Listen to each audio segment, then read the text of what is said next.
Selamat sore dan salam Indonesia. Assalamualaikum warahmatullahi wabarakatuh. Apa kabar pemirsa? Saatnya Anda bergabung dalam program Bincang hari ini. Di kesempatan kali ini Anda bersama dengan saya Isya Dewi. Dan saya tidak sendiri tentunya, kami telah bersama dengan tamu-tamu kami yang hari ini kita ketahui bersama H-1 untuk pelaksanaan Pilkada serentak untuk se-Indonesia. Tapi khusus untuk Anda, warga masyarakat Kota Jakarta, kita akan simak bersama nanti seperti apa terkait dengan pengawasan, pemungutan, penghitungan suara dan juga rekapitulasinya. Untuk itu, kami telah bersama dengan dua orang narasumber kami. Yang pertama, beliau ini adalah Koordif Hukum, Pencegahan, Partisipasi Masyarakat dan juga Humas Bawaslu Kota Jakarta. Ada Ibu Siti Nurhayati SS. Ibu selamat sore. Selamat sore Mbak. Iya. Assalamualaikum. Waalaikumsalam warahmatullahi wabarakatuh. Ini baru hektik-hektiknya. Betul sekali. Tapi kita seret ke studio Ibu ya. Iya. Untuk ngobrol dengan pemirsa Jogja TV tentunya ya. Tapi siap untuk memberikan informasi ya Ibu Nje? Siap. Baik, dan tentunya kami masih akan bersama dengan satu orang narasumber lagi. Yang berikutnya adalah Koordif Penanganan Pelanggaran dan Penyelesaian Sengketa Bawaslu Kota Jakarta. Ada Mas Jantan Putra Bangsa Esfil MA. Apa kabar nih Mas Jantan? Ya tetap strong, berstamina pokoknya ya. Sesuai dengan namanya. Oke, ini temanya sangat menarik karena besok ini masyarakat Kota Jakarta akan memberikan suaranya memilih pemimpinnya untuk daerah. Yaitu perlu sekali bagaimana pengawasan terkait dengan penghitungan suara dan juga rekapitulasi. Saya boleh ke Bu Siti terlebih dahulu nih Bu ya. Ini kan tentu di H-1 ini luar biasa sekali program-program kegiatan dari semua anggota yang ada di Bawaslu terkait dengan sektor-sektor yang ada gitu tentunya. Seperti apa kalau Ibu sendiri kesibukan hari ini seperti apa ini Bu? Ya baik. Kalau hari ini tentu kami sedang melakukan proses persiapan untuk mengantisipasi hal-hal yang terkait dengan kerawanan untuk pemungutan penghitungan suara ya Mbak ya.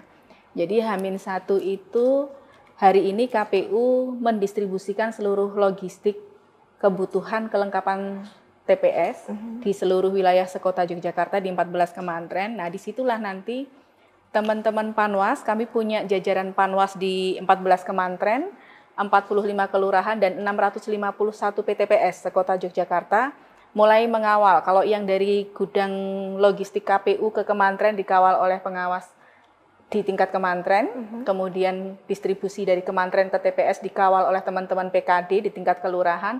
Nah, nanti yang di TPS ini mengawal apakah kemudian kebutuhan untuk agenda pemungutan penghitungan suara besok pagi itu sudah lengkap di masing-masing TPS. Itu yang kita lakukan di hari ini, begitu nggih, H-1. Kemudian selain itu, tentu kita menyiapkan barisan kita dari jajaran PTPS yang besok akan mulai bertempur, melakukan pengawasan mulai dari jam 6 pagi, mereka kita suwun untuk ready begitu ya di seluruh TPS sekota Yogyakarta. Memastikan proses pemungutan penghitungan suara yang ada di TPS berjalan sesuai regulasi. Tidak hanya memastikan di TPS saja, nanti ketika selesai proses pemungutan, kemudian beralih di penghitungan, selesainya pun harus dikawal sampai dengan di kementerian. Kotak suara itu dikembalikan dalam keadaan utuh tersegel begitu, sampai di kementerian aman. Nah, itu baru kemudian ketugasan PTPS selesai. Meskipun nanti seandainya proses rekap di tingkat kecamatan, nanti kalau rekapitulasi Pak Jantan bisa menjelaskan, seandainya ada kebutuhan terkait dengan konfirmasi data atau apa yang terjadi di TPS, tentu kita akan melibatkan PTPS kembali ya, karena mereka adalah kamera-kamera kami begitu yang kemudian siap untuk merekod apa saja kejadian yang ada di TPS yang nanti tentu dibutuhkan untuk informasi lebih lanjut berkaitan dengan rekapitulasi. Oke, baik. Kalau tadi Ibu menyampaikan regulasinya nanti sesuai atau tidak. Terkait dengan regulasi untuk pemungutan dan juga penghitungan suara, regulasi yang sesuai dengan alurnya itu seperti apa Ibu? Mungkin juga masyarakat taunya ya hanya ikut-ikut gitu. Ya, artinya begini Mbak, kalau bicara regulasi ini nanti kita panjang ya, karena PKPU 17 itu mengatur bukan hanya pada hari H pemungutan suaranya, tapi mulai dari persiapan pemungutannya, pelaksanaan pemungutan suaranya, persiapan rekapitulasinya, persiapan penghitungan, kemudian pelaksanaan penghitungannya. 4 tahapan ini yang diawasi oleh teman-teman PTPS, kemudian kalau ini semuanya sudah selesai baru bergerak ke rekapitulasi. Jadi kalau yang masih di TPS itu disebutnya dengan penghitungan, bukan rekapitulasi. Nah, sesuai atau tidaknya dengan SOP diantaranya terkait dengan hak pilih yang harus kita kawal bersama. Hak pilih warga Kota Jogja. Artinya kalau di luar warga Kota Jogja seharusnya tidak diperbolehkan menggunakan hak pilih di Kota Jogja. Karena ini untuk memilih calon. Itu yang paling dasar ya, Ibu ya? Yang paling mendasar itu. Wali kota dan wakil wali kota Jogja. Kemudian apa saja yang harus dibawa oleh pemilih ketika dia ke TPS? Dia harus membawa tidak hanya C pemberitahuan atau yang dulu kita kenal dengan undangan begitu. Sekarang namanya formulirnya C pemberitahuan. Itu harus disertai dengan identitas kependudukan yang sah dari Disdukcapil. Boleh dengan membawa KTP elektronik atau fotokopinya atau sekedar fotonya boleh.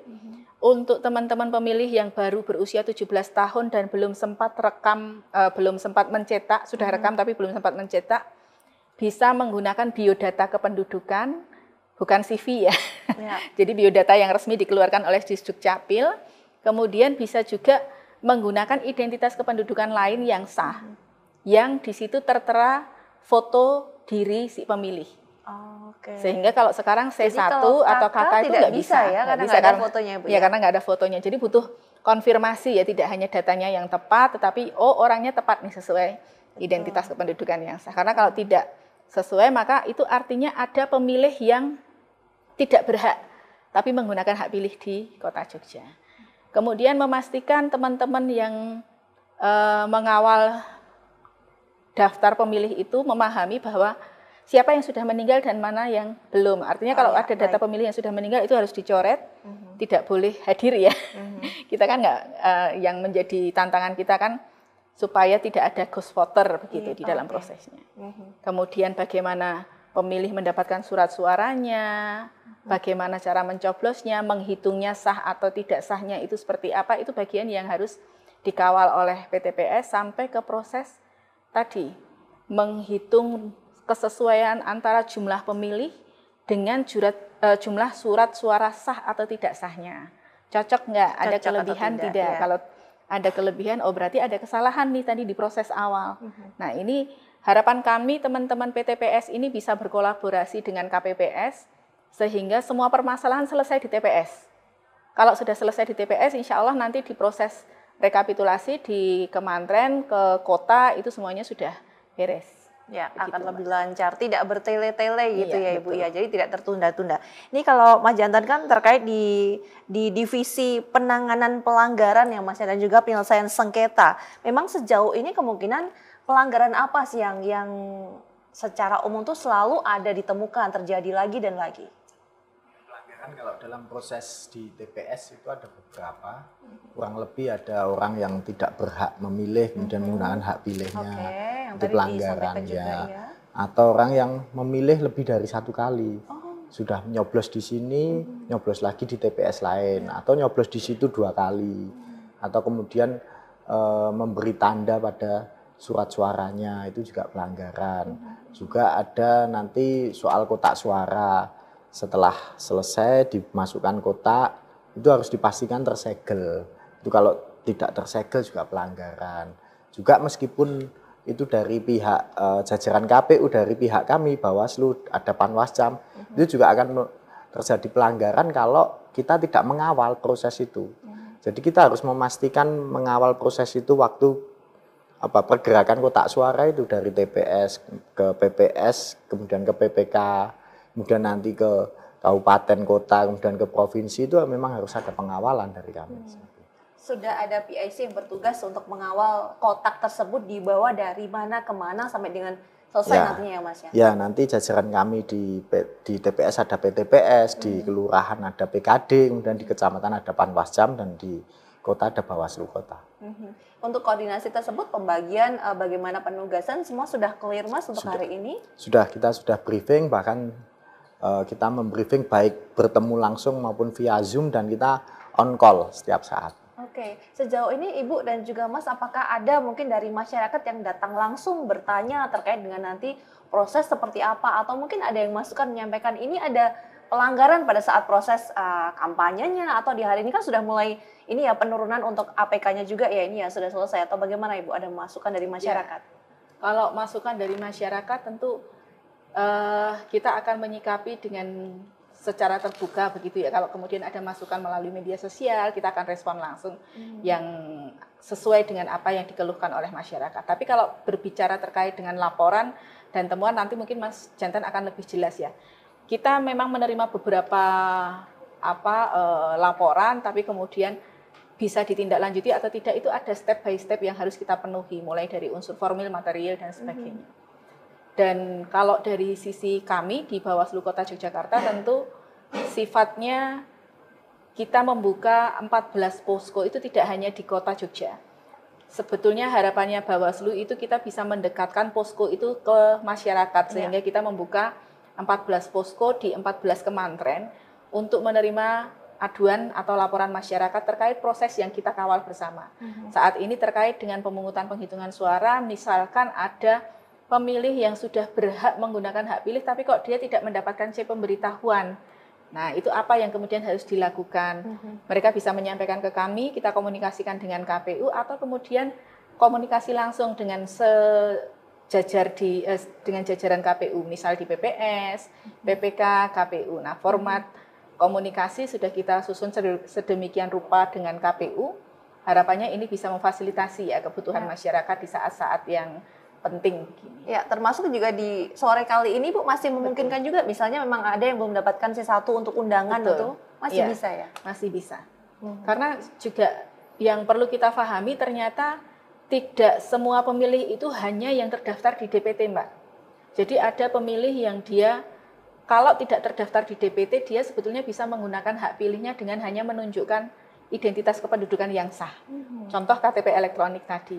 Di alamat TPS sesuai dia tertera di dalam KTP. Kemudian ada juga DPTB begitu ya, yang sudah dia terdaftar, misalkan contohnya terdaftar di Umbul Harjo, kemudian karena tugas di rumah sakit di wilayah Gondokusuman atau di wilayah lain di Gondomanan PKU Muhammadiyah seperti itu, beda kementerian, dia tidak bisa menggunakan hak pilih di tempat asalnya, dia bisa mengakses pindah memilih kan. Kemarin sudah ada difasilitasi oleh KPU di H-7 dan H-30. Artinya dia bisa menggunakan hak pilih di kementerian lain. Nah, ini juga bisa kita fasilitasi dengan koordinasi baik dengan PPS dan PPK setempat. Ya, baik. Nanti kita akan ngobrol lebih lanjut juga pemirsa. Pastinya untuk Anda juga yang masih ingin dapatkan informasi selengkapnya karena besok ya jangan sampai terlewat ya. Bangun agak siang nggak apa-apa, tapi tetap berikan hak suara Anda. Pastikan bersama kami di Bincang hari ini. Kami akan segera kembali untuk Anda.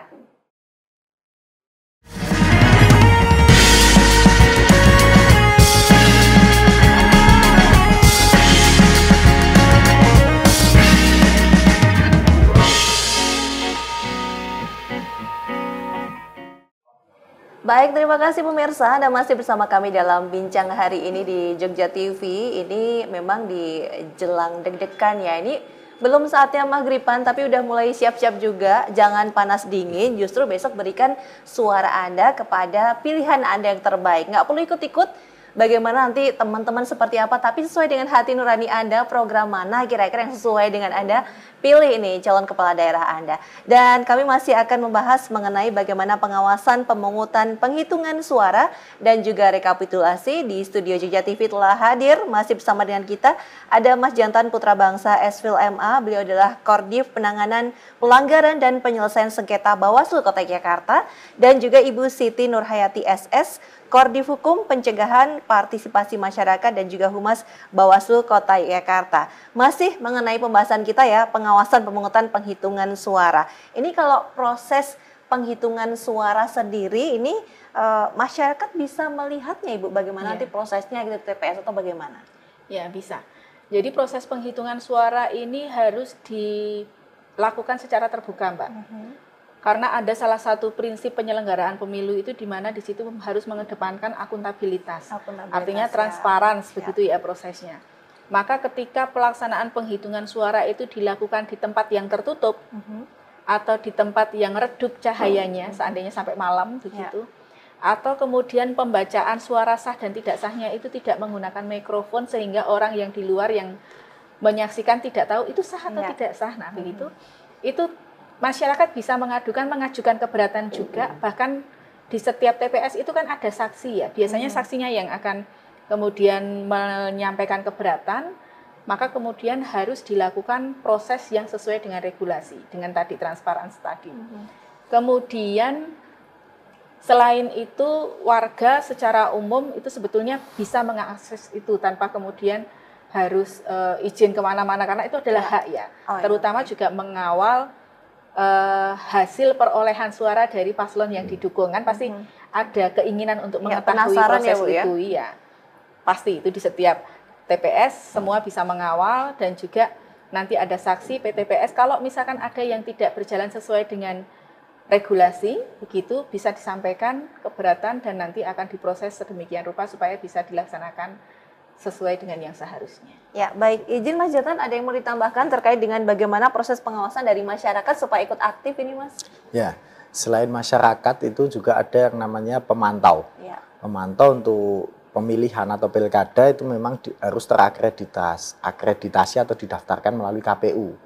Itu nanti pemantau juga akan memantau jalannya pemungutan suara itu, sehingga bisa memberikan masukan, kemudian ada saksi, kemudian ada pengawas, dan itu memang jika ada hal-hal yang dirasa menyalahi prosedur itu bisa dicatatkan sebagai kejadian khusus. Kejadian khusus artinya seperti yang Bu Siti Nurhayati katakan tadi, bahwa lampunya redup atau kemudian belum saatnya dibuka kotaknya tetapi sudah dibuka, kemudian sarana prasarana belum siap, atau kemudian belum dihadiri saksi maupun pengawas sudah dimulai.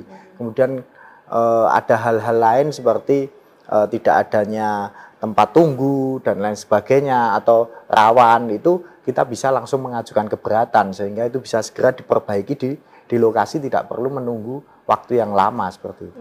Tapi kan itu sudah dikondisikan agar bisa diminimalisir terjadinya ya Mas? Ya, memang sudah dikondisikan dan memang dari kami juga terus memantau itu, makanya kami juga melakukan patroli pengawasan di detik-detik terakhir ini untuk memastikan TPS itu layak dan sesuai dengan prosedur.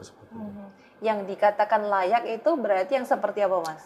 Yang begini, misalkan kita musim hujan, jangan sampai bocor, kemudian ruang tunggunya seperti apa, kemudian di dalam itu harus muat untuk 7 kpps, saksi, kemudian nanti biliknya harus di belakangnya benar-benar tembok, tidak tertutup, tidak boleh belakangnya bisa untuk mondar-mandir orang karena nanti bisa kelihatan itu. Transparan lagi kelihatan. Iya. Kemudian terutama juga untuk akses disabilitas atau difabel harus bisa aksesibel. Jangan sampai nanti di situ harus naik ke lantai 2 atau harus melewati jembatan atau sungai kan ya. Seperti itu kita harus memastikan, dan juga di sekitar situ harus kita pastikan betul tidak ada atribut maupun bahan kampanye yang masih tertempel atau ketinggalan di situ. Nah, ini menyinggung karena terkait dengan kalau masih ada gitu ya atribut-atribut dari APK yang masih lupa belum dilepas. Ini kan hari ini kan terakhir ya Mas ya, 26. Sampai dengan pukul berapa sih ini untuk dari para petugas itu sama-sama memastikan controlling tidak ada lagi APK yang masih terpasang? Nah, sampai 23.59. Oh, 23.59. Karena masih tanggal 26. Nah, begitu 0001 sudah 27. Itu semua harus bersih, makanya harus dipastikan betul-betul malam ini itu patroli tidak boleh ada alat peraga maupun bahan kampanye atau atribut yang masih tertempel khususnya di seputaran TPS. Seharusnya yang melepas itu dari pihak mana, Mas? Dari pasangan calon seharusnya. Dari paslon yang memasang berarti seharusnya ya? Seharusnya mereka memasang sendiri dan kemudian mencopoti, tetapi kebiasaan itu mereka memasang mau tetapi mencopotnya tidak mau, maka itu sebagai sanksinya memang harus ditertibkan dan memang membutuhkan pekerjaan tersendiri bagi kami dan stakeholder terkait. Ini karena masih sekitar pukul 5:30 ini ya. Masih ada waktu juga nih pemirsa kalau mau melihat juga ini dari story dari akun sosial media dari paslonnya.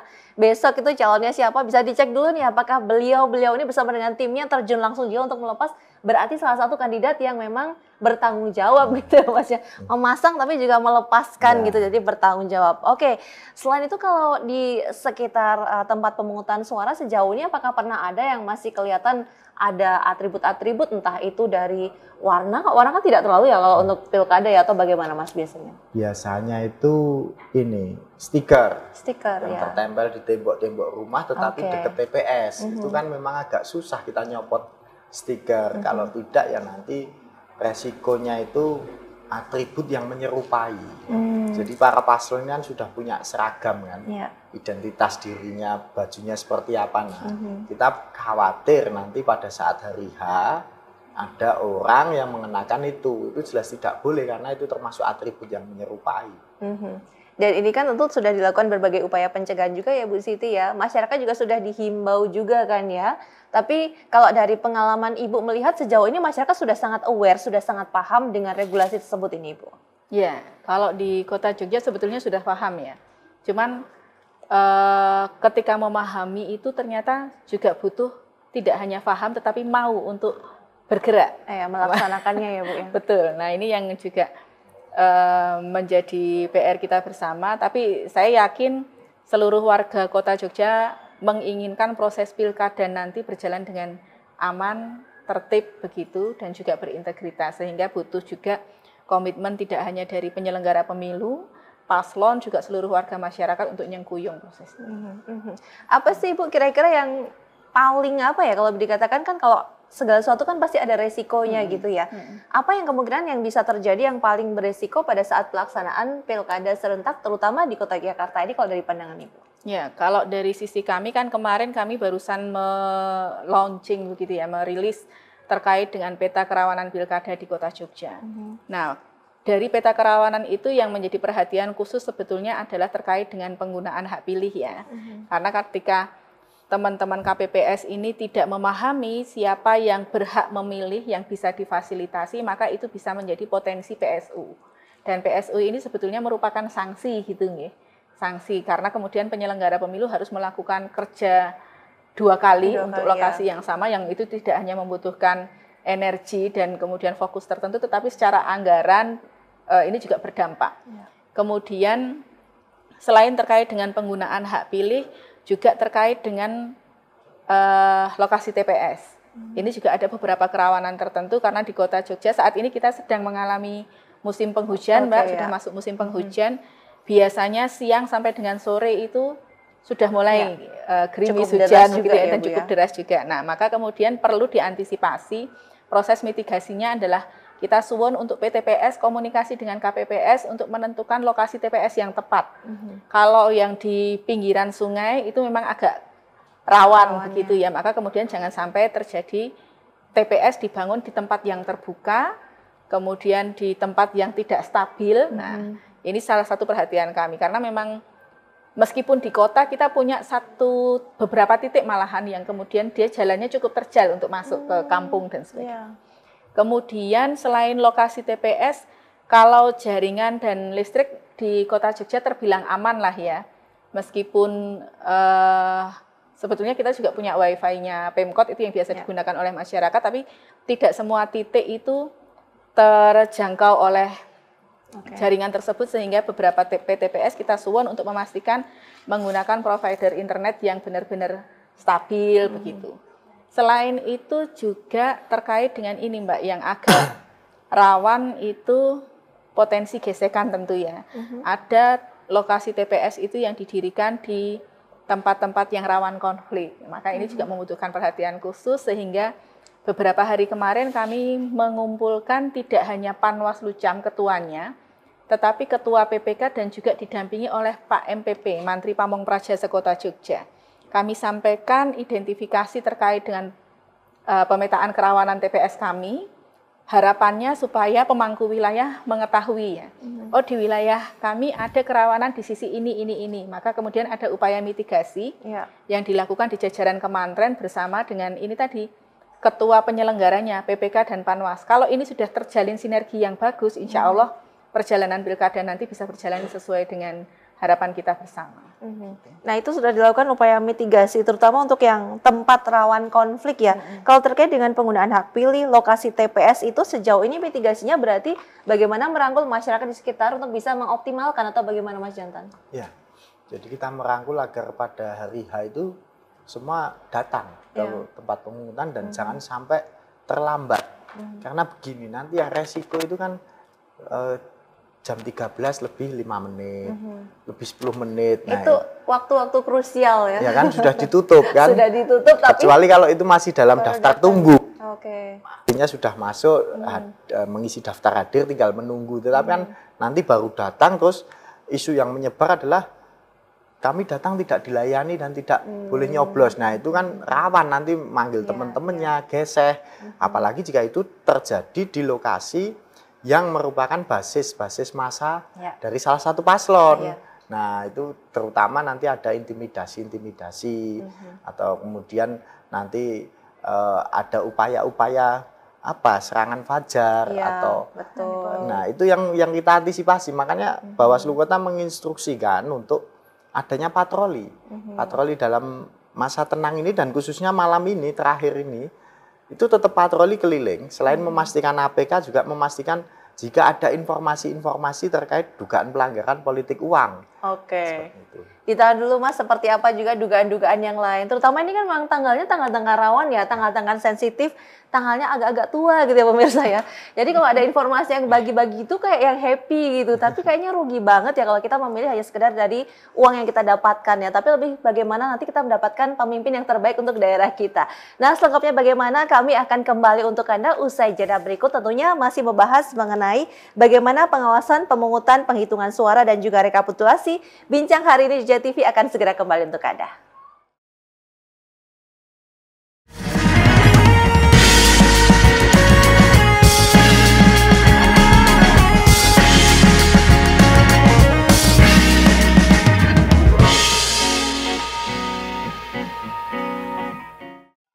Tentunya Anda masih bersama kami dalam bincang hari ini, dan kita masih akan melanjutkan diskusi kita di sore kali ini ya pemirsa ya. Sore yang semakin malam di kota Jakarta, tapi mungkin Anda sudah saatnya untuk menetapkan hati Anda pada pilihan siapakah yang menjadi pemimpin untuk daerah kita di kota Jakarta. Yang ada di Kabupaten Bantul, Sleman, Gunung Kidul, Kulon Progo ikut menyimak juga boleh, monggo silahkan ya.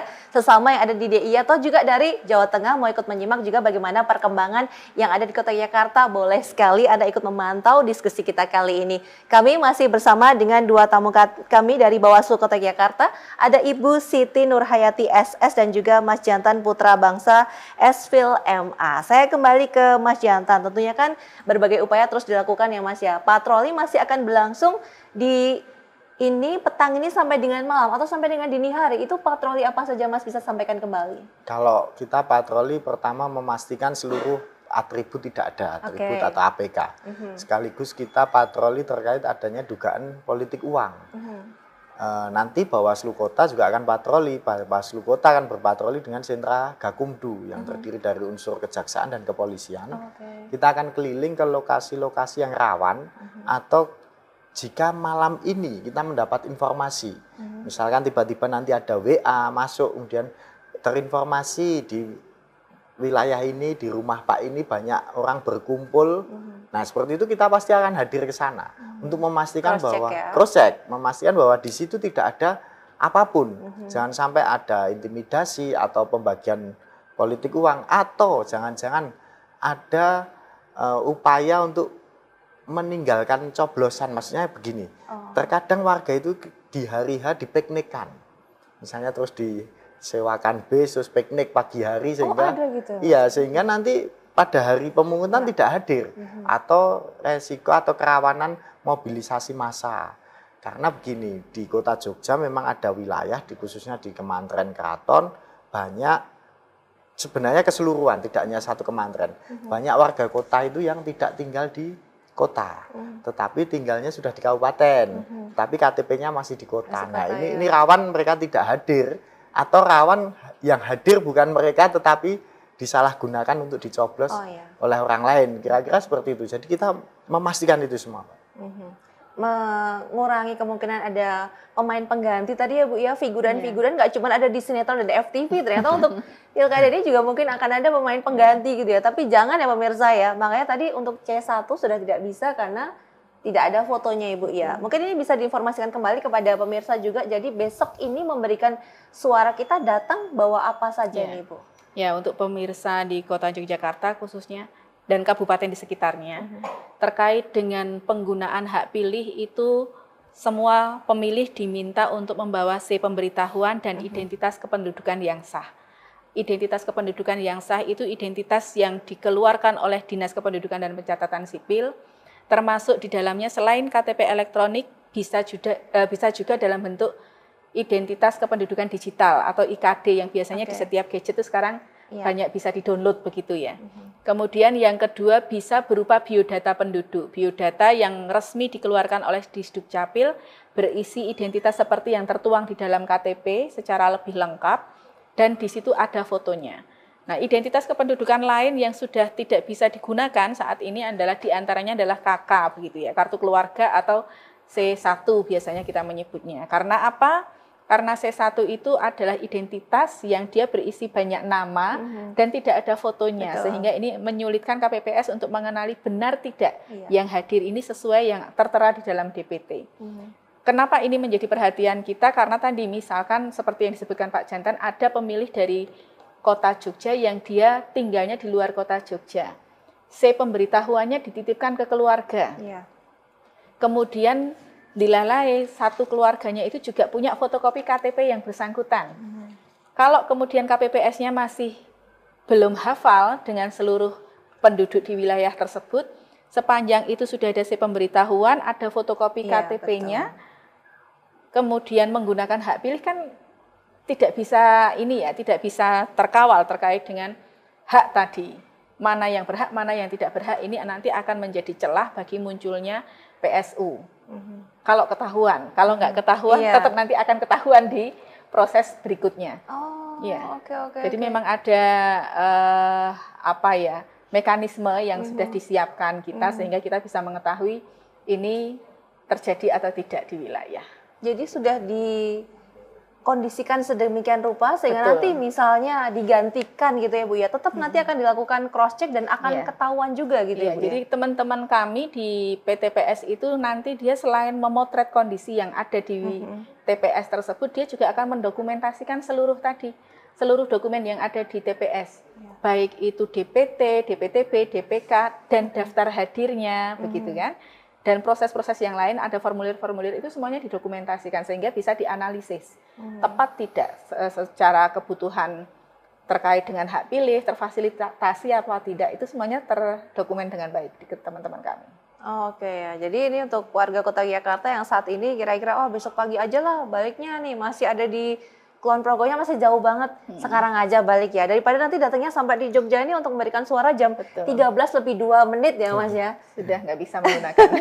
Udah nggak bisa lagi gitu ya. Atau nanti jangan bikin konten-konten yang nggak jelas gitu juga. Ini berarti juga kalau terkait dengan berbagai upaya untuk mengatasi kerawanan-kerawanan yang mungkin juga akan muncul. Kalau tadi kan Mas menyinggung yang datangnya mepet atau melewati gitu, itu yang itu sebenarnya memang setiap kali pada saat pelaksanaan misalnya pemilu pun ya, itu kadang juga masih muncul seperti itu ya Mas ya.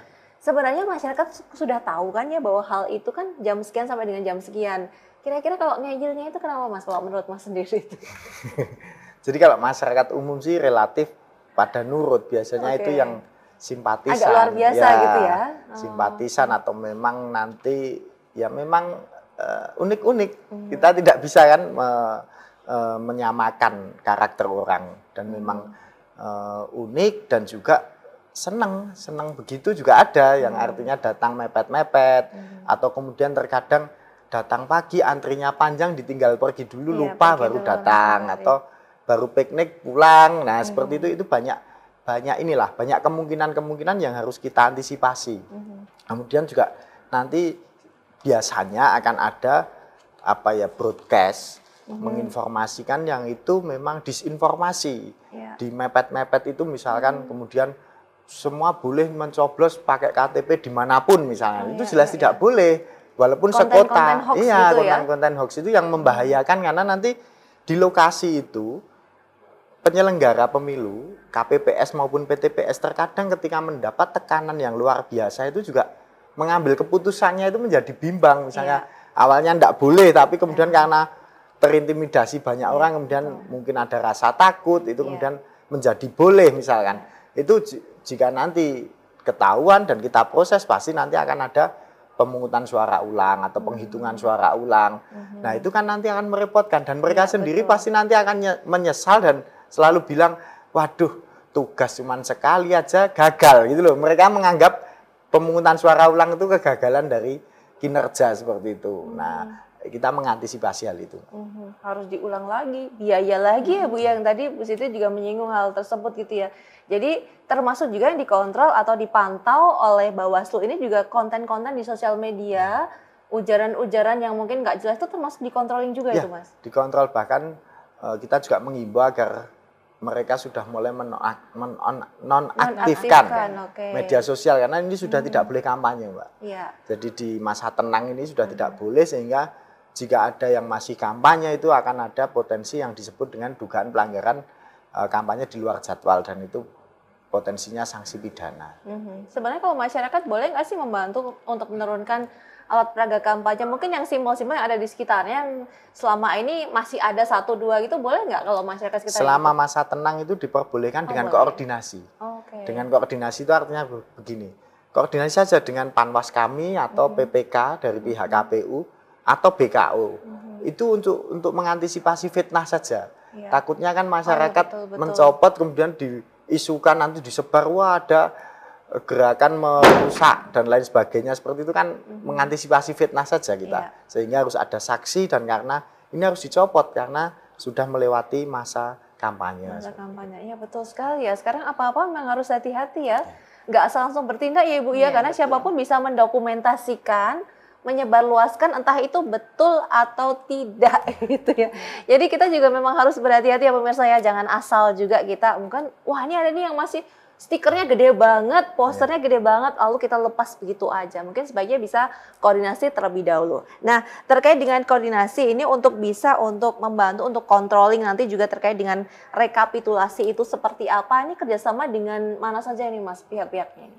Kalau rekapitulasi ya nanti dari kalau pertama rekapitulasi kan nanti dari TPS itu setelah penghitungan kan dibawa ke kelurahan atau ke PPS kemudian ke PPK. Nah, rekapitulasi kan di PPK di Kementerian itu kan harus diawasi oleh pengawas atau Panwaslu kecamatan dan juga saksi, dan boleh dari pemantau yang sudah terakreditasi itu nanti akan direkap dengan menyamakan dari C hasil itu, C salinan hasil. Nanti jika ada kekeliruan, angka itu akan diperbaiki atau istilahnya mereka adalah renvoy. Jadi dicorek, di renvoy kemudian ditandatangani oleh penyelenggara. Yang kemudian itu akan direkap jumlahnya, kemudian nanti setelah dari kementerian akan dibawa ke kabupaten kota. Kalau kita konteksnya di kota Jogja nanti kemudian rekapitulasi oleh KPU kota dan dihadiri Bawaslu kota dan juga saksi. Itu di situ juga kita akan cermati apakah ada perbedaan data atau tidak dari C hasil daftar hadir. Jadi kita pastikan jumlah surat suaranya, daftar hadirnya itu harus sama. Tidak boleh nanti ada kelebihan atau kekurangan dan lain sebagainya, itu karena akan ada potensi pelanggaran administrasi. Itu berapa lama proses tersebut, Mas? Kalau rekapitulasi itu nanti diusahakan oleh KPU, jajaran KPU itu tanggal 28 sudah rekap di kecamatan. Nanti ya diusahakan secepatnya, tapi memang ada range waktunya. Dan itu sebenarnya ada updating tidak sih untuk terkait data tersebut sehingga masyarakat bisa ikut memantau gitu? Misalnya realnya saat ini seperti apa, pergerakan seperti apa, apakah bisa dipantau oleh masyarakat? Bisa, jadi bisa dipantau baik secara langsung maupun nanti kita informasikan melalui media sosial. Karena kalau untuk resmi dari kami itu pasti ketika sudah selesai semua, pasti lebih cepat lembaga survei yang betul. Siang itu aja udah langsung muncul. Kalau kita enggak, karena kita benar-benar data itu harus valid. Yang valid ya. Harus ada dokumen pendukungnya, ininya. Cross check-nya itu yang lebih panjang. Kalau lembaga survei kan bisa melalui WA dan ada selisih-selisih tidak ada masalah gitu ya. Seperti itu. Tapi ada kemungkinan nggak sih dari lembaga survei itu misalnya mengeluarkan hasil seperti ini itu sebenarnya memancing kerawanan atau tidak? Kalau menurut Ibu bagaimana nih Bu? Ya, kalau sekarang malah sebetulnya sudah diatur Mbak, bahwa seandainya ada lembaga survei itu mereka tidak diperkenankan mengeluarkan hasil sebelum hasil yang ditetapkan oleh KPU di launching oleh KPU gitu. Karena kan memang ini akan menimbulkan tadi ya potensi kerawanan. Contoh ketika yang dikeluarkan lembaga survei nanti ternyata tidak sama sesuai dengan yang dikeluarkan oleh KPU, pasti akan muncul banyak gesekan, pro kontra, kemudian untuk yang tidak menang akan memanfaatkan itu menjadi bagian dari proses pengaduan gugatan ke MK dan sebagainya. Ini hal-hal yang kemudian diantisipasi oleh RI sehingga tidak diperkenankan. Nah, kemudian kalau mau tadi saya menambahkan sedikit terkait dengan mengawal itu sebetulnya masyarakat bisa datang langsung ke rekapitulasi yang dilaksanakan di kementerian itu. Selain itu sebetulnya di setiap kementerian itu kan dia direkapnya tidak pada hari yang sama gitu loh Mbak. Oke. Kenapa Izin hari Ibu, itu? saya jeda dulu. Siap. Kita akan break dulu ya pemirsa. Anda juga jangan kemana-mana biar ingin tahu juga kan ya seperti apa nanti Anda bisa ikut mengontrol, memantau. Kami akan sampaikan informasi detail dari Bu Siti dan juga dari Mas Jantan usai jeda berikut ini. Tetap di Bincang Hari Ini.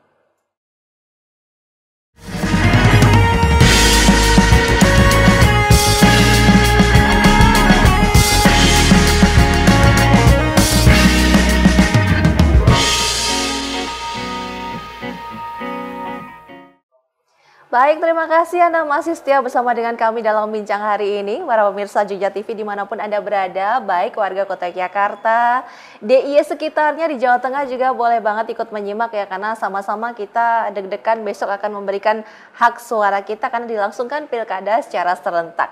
Nah, Anda mungkin juga ingin tahu seperti apa sebenarnya kita sebagai warga masyarakat, terutama yang ada di Kota Yogyakarta, untuk bisa memantau nanti rekapitulasi seperti apa. Ternyata ada tambahan informasi dari Bu Siti. Seperti apa ini Bu? Monggo, silakan bisa dilanjut. Baik, kalau terkait dengan memantau tadi ada secara langsung ya datang ke kementerian. Kemudian setiap kementerian itu ternyata tidak akan mungkin selesai dalam satu hari. Karena ada juga di Kota Yogyakarta itu satu kementerian yang dia terdiri dari 7 kelurahan, Mbak. Nah, yang 7 kelurahan ini di Umbul Harjo ada kemungkinan juga nanti di panel ya. Kalau update terakhir saya belum tahu, kalau sementara kemarin masih ada kemungkinan di panel dari teman-teman PPK akan melakukan proses rekapitulasinya. Artinya kalau mau bicara pengumuman yang per day by day-nya itu pasti dalam satu hari tidak akan langsung ketahuan sekota Yogyakarta itu hasilnya seperti apa. Karena ada yang selesai di 1 hari, ada yang selesai 2 hari, ada yang selesai 3 hari. Dan setiap selesai itu menjadi kewajiban di setiap jenjang untuk menyampaikan pengumuman di papan pengumuman. Dan bisa dibantu dengan menyampaikan di media sosial sehingga melengkapi yang disampaikan Pak Jantan tadi. Kalau mau langsung datang ke TPS, kalau tidak ya nanti nunggu diupdate di media sosial di masing-masing PPK. Setelah itu selesai baru kemudian beranjak ke tingkat kota. Oke, kemudian setelah selesai itu sudah sampai di tingkat kota, diinformasikan kepada masyarakat, kemudian prosesnya apa lagi nih Bu? Nah, terkait dengan proses yang dilaksanakan di tingkat kota setelah rekapitulasi itu kan nanti ada proses kemudian penetapan ya. Tetapi sebelum penetapan itu kita masih menunggu beberapa kesempatan yang mungkin seandainya ada yang tidak tepat atau tidak sesuai menurut pasangan calon tertentu, ada kesempatan untuk mengadukan melalui gugatan ke MK terkait dengan hasil yang diperoleh. Nah, kalau kemudian itu terjadi, maka penetapannya akan mundur, Mbak. Akan mundur. Jadi setiap kabupaten kota itu nanti ada potensi seandainya ada yang tidak sepakat begitu ya, maka bisa diberikan kesempatan untuk menyampaikan ke MK. Nah, proses ini yang kita masih belum bisa meraba-raba ya, karena kan setiap proses itu kan nanti berbeda juga ya, berbeda di setiap kabupaten kota dengan karakteristik masing-masing juga kan ya. Iya. Tapi kalau dari cerita-cerita yang dulu itu sendiri, kalau di Indonesia sendiri apakah pernah berlangsung ini ada gugatan dari pasangan calon sampai dengan ke MK ini, Mas? Kalau untuk pemilihan atau pilkada mayoritas, malah mayoritas menggugat. Beda dengan pemilu kemarin, legislatif, presiden itu jarang. Tetapi kalau ini kan, apalagi yang selisihnya tipis, pasti nanti segala persoalan apapun dibahas nanti, entah dari penertiban APK yang tidak tepat atau ada undangan yang telat atau TPS-nya rawan, apapun itu diajukan gugatan karena memang mereka berharap ingin menang dan berubah suaranya sehingga pasti itu akan menyibukkan kita semua sebagai penyelenggara pemilu. Bawaslu sebagai pengawas ini sudah sangat terbiasa dengan hal tersebut ya Mas ya. Ini berarti mengkondisikan nanti kemudian misalnya terjadi ada gugatan dari satu paslon gitu, nanti akan seperti apa nanti kondisi yang disiapkan dari Bawaslu sendiri? Bawaslu sebagai pemberi keterangan tentu saja kita akan membuka seluruh dokumen kita sejak awal sampai hari ini atau sampai coblosan itu dan sampai rekap. Karena kita Bawaslu kan selalu dalam setiap pengawasannya ada yang namanya laporan hasil pengawasan. Jadi ketika kita digugat terkait dengan apapun, misalkan ini TPS tidak aksesibel sehingga banyak orang tidak bisa nyoblos. Nah, di situ kan kita punya laporan hasil pengawasan di tanggal berapa kita buka bahwa sudah ada pengawasan dan sudah akses, sudah seperti ini seperti itu misalkan. Kemudian ada gugatan terkait dengan money politik, ada serangan fajar, kita punya datanya. Setiap kejadian kita tuliskan dan terdokumentasi sehingga nanti kita di MK akan memberikan penjelasan seterang-terangnya kepada warga masyarakat sehingga tidak terjadi fitnah dan nanti seluruh keputusan kita pasrahkan kepada MK nanti. Jika itu kemudian prosesnya terjadi seperti itu dan sudah selesai, kemudian berarti penetapan akan dilakukan di kapan ini kira-kiranya? Setelah keputusan MK. Setelah menunggu keputusan MK itu dulu ya. Keputusan MK-nya diterima atau tidak. Karena keputusan MK itu macam-macam ya. Ada juga yang keputusannya kemudian harus melaksanakan PSU gitu. Seandainya memang dari hasil pembuktian dan juga pemberian keterangan itu memang terbukti ada satu kesalahan gitu kan, ada juga salah satu keputusan MK itu harus dilaksanakan pemungutan suara ulang. Nah itu nanti akan mundur lagi Mbak. Jadi prosesnya menunggu PSU selesai baru kemudian dilakukan rekap lagi dan penyampaian hasil lagi seperti itu. Baru kemudian setelah selesai semua ditetapkan. Iya. Belum jadi punya wali kota baru kalau gitu ya, kalau prosesnya panjang gitu. Berarti ini teman-teman dari Bawaslu ini sebenarnya bisa santai-santai, malam bisa makan malam bersama dengan keluarga, santai, tidurnya juga nyenyak. Per tanggal berapa ini jadinya Ibu? Ini kan masih hektik-hektiknya. Belum kalau ada resiko dan lain-lain. Jadi kapan bisa mulai agak-agak santai nih dari rekan-rekan di Bawaslu? Setelah selesai penetapan, Mbak. Pelantikan apalagi gitu. Dan intinya belum tahu kapannya Ibu. Belum, kita belum tahu. Karena kan prosesnya baru akan kita mulai besok ya Mbak. Dan potret besok dalam 1 hari itu bisa memberikan gambaran untuk kita. Tapi baru bisa melihatnya besok. Iya, kembali nih karena kan besok memang untuk pelaksanaannya ya, Mas Jantan sudah mengkondisikan untuk tim seperti apa Mas untuk besok pagi ini? Ya kita hari ini juga ada briefing, besok tentu juga kita siapkan mereka harus jam 6 standby dan kita on call bahkan beberapa Panwaslu kecamatan menyiapkan Zoom non-stop sejak pagi, jadi buka Zoom pagi itu karena kan setiap Panwascam membawai PKD dan membawai PTPS. Misalnya di salah satu kecamatan kan minimal ada 100 lebih ya, ada 100 TPS. Jadi itu mereka akses Zoom sehingga jika di lokasi ada dadaan yang butuh keputusan cepat dan mereka kebingungan bisa langsung disampaikan sehingga langsung bisa ada solusi dan tidak terjadi hal-hal yang tidak kita inginkan. Iya, semua sudah diupayakan gitu ya sebaik mungkin. Masyarakat ini bisa disampaikan juga ulang ini masyarakat bisa datang untuk mulai memberikan hak suaranya dari pukul berapa? Dari pagi itu sudah bisa. Jadi jam 6 persiapan nanti jam 7 mulai kan ada pembukaan dan lain sebagainya. Nanti jam 8 sampai jam 13. Oke, sampai dengan jam 13. Nah, tentu kan masyarakat juga bisa ikut mencermati ya Ibu, guys. Sekali lagi besok ini apa yang perlu disiapkan oleh masyarakat juga Ibu untuk datang sekali lagi diinformasikan sebelum kita tutup diskusi kita apa nih Bu? Ya, yang jelas harapannya masyarakat bisa hadir ke TPS sesuai dengan waktu yang sudah ditentukan. Karena lebih dari waktunya maka hilang hak pilihnya, begitu.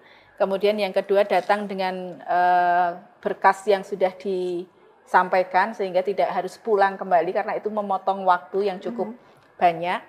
Yang ketiga tentu harapannya teman-teman pemilih di seluruh wilayah di Kota Yogyakarta itu dapat menggunakan hak pilihnya benar-benar sesuai dengan keyakinannya, keinginannya. Sudah tidak ada lagi intimidasi untuk pemilih. Karena itu salah satu kerawanan juga yang harus kita antisipasi di proses pilkada ya. Selain tadi terkait dengan serangan fajar, maka juga serangan fajar itu selalu berkaitan dengan pemilihan calon wali kota dan wakil wali kota, intimidasi di situ. Maka kami juga mengharapkan warga Kota Yogyakarta seandainya di wilayah sebelum hadir ke TPS menemukan hal-hal yang tidak tepat, hal-hal yang sifatnya mempengaruhi dan sebagainya, itu juga langsung bisa diinformasikan ke kami. Teman-teman kami di 14 kementerian siap melayani semua aduan dari teman-teman pemilih di Kota Yogyakarta dan pasti kita bersama-sama kami berharap bisa mewujudkan pilkada yang baik, pilkada yang jujur, adil dan bermartabat untuk Kota Yogyakarta yang kita cintai. Ya, ini 14 kementerian siap sedia, termasuk dari Bawaslu juga on call semua. Kami ada juga, hotline juga kah yang bisa dihubungi? Ada Mbak, nanti mungkin ditayangkan saja. Oke, ya ada hotline juga yang bisa diakses oleh masyarakat ya untuk mempermudah juga. Biasanya kalau di hari atau tanggal-tanggal jam-jam kritis gini ini yang paling banyak ditanyakan oleh masyarakat apa Mas ini? Biasanya begini, kelupaan tidak mengurus pindah misalkan. Jadi biasanya kan ketika pendataan coklit kemarin, dia belum pindah KTP. Tapi saat ini dia sudah pindah KTP. Tapi masih dalam satu kota, misalnya pindah kecamatan lain, tetapi belum mengurus DPTB atau pindah. Nah, itu biasanya menanyakan. Nah, kalau kami kemudian langsung meminta segera komunikasi saja dengan PPK atau PPS tempat agar bisa segera didaftar. Meskipun nanti di DPK, daftar pemilih khusus. Jadi tidak meribetkan ketika besok itu datang dengan tiba-tiba terus dengan persoalan Anda tadi. Kalau mepet waktunya nanti wah ini nggak bisa di sini, harus kembali ke itu perjalanan nanti bikin telat. Nah, seperti itulah problem-problemnya. Oke, itu yang paling sering ditemukan gitu ya. Tapi ini masih ada waktu ya pemirsa ya. Ini masih malam hari, masih bisa ya datang ke PPK untuk menanyakan dulu. Menanyakan saja biar diberi tahu bagaimana prosedur yang tepat gitu loh. Sehingga besok pagi itu tidak kerubiakan gitu kan. Oke, ini ya seperti itu deh ya pemirsa ya. Jadi informasi sudah lengkap juga. Kalau masih ada yang bingung dan sebagainya bisa menghubungi ke PPK di sekitar Anda atau mungkin ada PIC yang bertugas dari masyarakat ini kan ya. Semuanya kan juga proaktif untuk memberikan informasi selengkapnya. Datangi saja, dapatkan informasi selengkapnya. Baik, mungkin yang terakhir Mas Jantan ada informasi atau himbauan apa kepada pemirsa? Monggo silakan. Kalau kami menghimbau jangan mau dibeli suaranya. Artinya proses 5 tahun ini yakin saja dengan pilihan Anda, jangan sampai gara-gara uang yang sedikit itu kredibilitas Anda terbeli dan akan menyesal di kemudian hari. Singkat dari Ibu, monggo Ibu. Ya, terkait hotline aja Mbak. Boleh. Jadi informasinya tadi sudah kami sampaikan semua. Nah, untuk masyarakat Kota Jogja seandainya pada hari H pemungutan penghitungan suara atau bahkan nanti pada saat rekapitulasi panjenengan semua menemukan hal yang tidak tepat sesuai dengan regulasi, bisa menyampaikan aduan melalui hotline Bawaslu Kota Yogyakarta nomor 0823 2948 1099. Oke, baik. Terima kasih Bu Siti, terima kasih Mas Jantan juga sudah hadir di Studio Jogja TV untuk kesempatan kali ini. Dan saya ulangi sekali lagi pemirsa, untuk Anda yang memerlukan juga hotline dari Bawaslu Kota Jakarta, Anda bisa mencatat nomor 0823 2948 1099. Saya ulangi 0823 2948 1099. Angkanya cantik, mudah-mudahan juga bisa mempermudah kita untuk bisa mendapatkan informasi selengkap-lengkapnya mengenai besok Pilkada serentak seperti apa ya. Tidurnya cepat, jangan kemalaman, nggak usah begadang, biar besok bisa memberikan hak suara Anda dengan lebih pikiran yang tenang, jelas, tanpa perlu intimidasi dari segala macam pihak ya. Baik, sekali lagi terima kasih Bu Siti dan juga Mas Jantan, beliau berdua. Bu Siti adalah Koordif Hukum, Pencegahan Partisipasi Masyarakat dan Humas Bawaslu Kota Jakarta, dan Mas Jantan adalah Koordif Penanganan Pelanggaran dan Penyelesaian Sengketa Bawaslu Kota Jakarta. Akhirnya saya Dewi pamit untuk kesempatan kali ini, terima kasih telah bergabung, jangan lupa gunakan hak suara Anda besok pagi untuk Kota Jakarta yang tercinta. Saya Dewi, selamat sore dan salam Indonesia.